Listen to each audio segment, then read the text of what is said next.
Boa tarde. Hoje nós vamos falar sobre Thomas Hobbes. Esse filósofo Thomas Hobbes foi um inglês nascido no século XVI.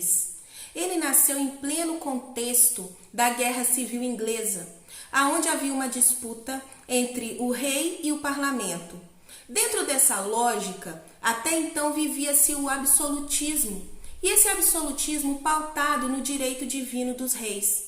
Com essa guerra, muitos vão começar a questionar esse direito divino.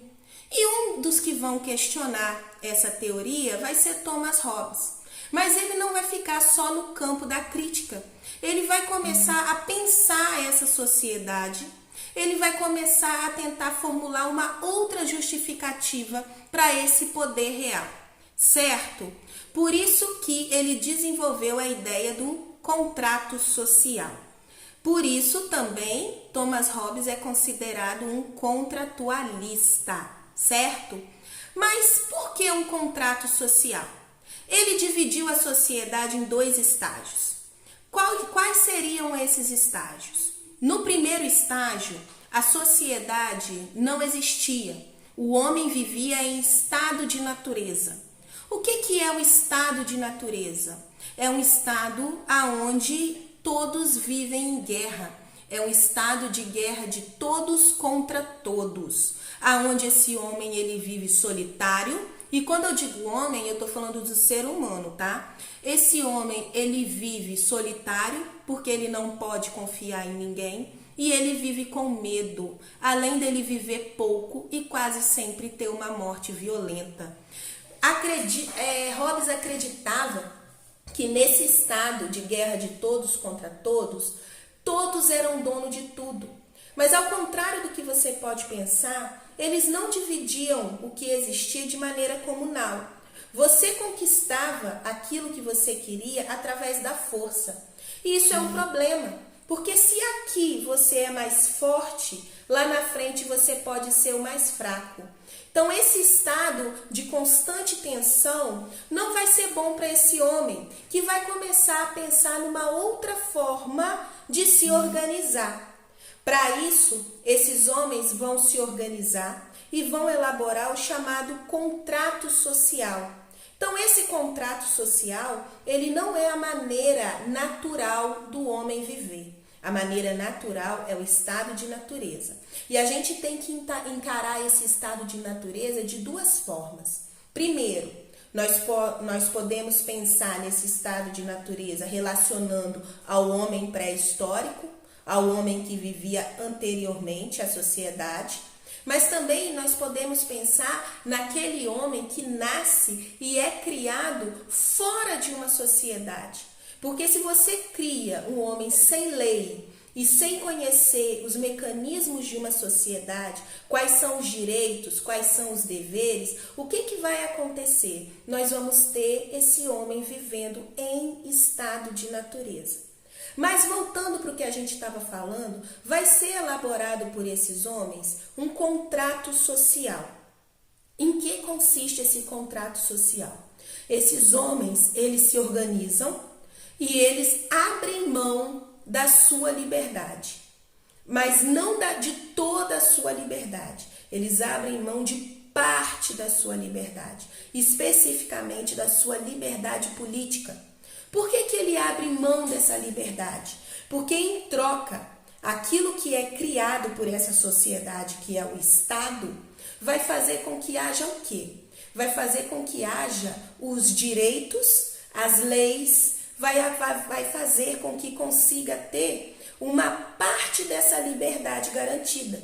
Então, esse homem vivendo em sociedade, ele vai ter direito à propriedade privada, ele vai ter o direito de ir e vir. E mais ainda, ele vai ter garantido parte da sua liberdade. E com isso, ele vai ter garantida a sua paz. Ele vai ter, pelo menos teoricamente, a garantia de uma morte não violenta. Essa maneira de pensar a sociedade foi muito criticada, principalmente pelos teóricos do direito divino dos reis. Porque se você passa do pressuposto que você não é mais adepto do direito divino e que na realidade o que existe é um contrato social, você está deslocando o poder. O poder não está mais no soberano, o poder está no povo. O povo foi quem deu o poder a esse soberano. Tá vendo aonde mora o problema? Ele foi considerado por muitos até herético, certo? Esse pensamento ele desenvolveu em uma obra cujo título é O Leviatã. Leviatã é uma figura mitológica. Nós podemos citar o Leviatã como sendo a forma ideal de governo. Ele é um governante, porém, ele não é um bom governante. E isso Hobbes deixa bem claro, que o Estado, ele não é um bem para a sociedade. O Estado, muitas das vezes, vai tomar atitudes, vai ter posturas que não vai ser favorável a você, ou mesmo não vai ser favorável a um grande número de pessoas.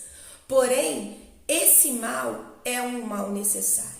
Você precisa abrir mão de parte da sua liberdade para você conseguir ter pelo menos paz no seu entorno. Essa é a lógica do Leviatã. É aquele que governa com mãos de ferro através de um contrato social, certo?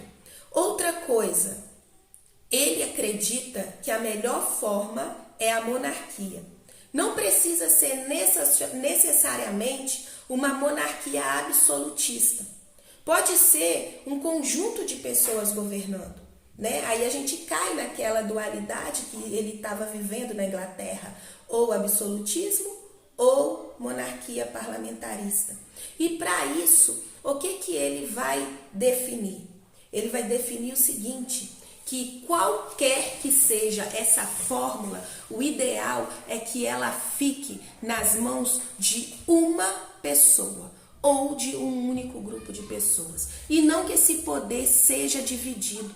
Porque a partir do momento que o poder é dividido, as pessoas entram em conflito para poder ter o seu ponto de vista, a sua maneira de agir sobressaindo. Então ele defende que o poder tem que estar nas mãos, de preferência, de um só, de um único governante, ou seja, nas mãos do Leviatã, porque ele acredita que no estado de natureza o homem é o lobo do homem. E isso só pode ser combatido a partir do momento em que o homem desenvolve uma maneira artificial de viver. E essa maneira artificial, ela é conseguida através do contrato social, certo?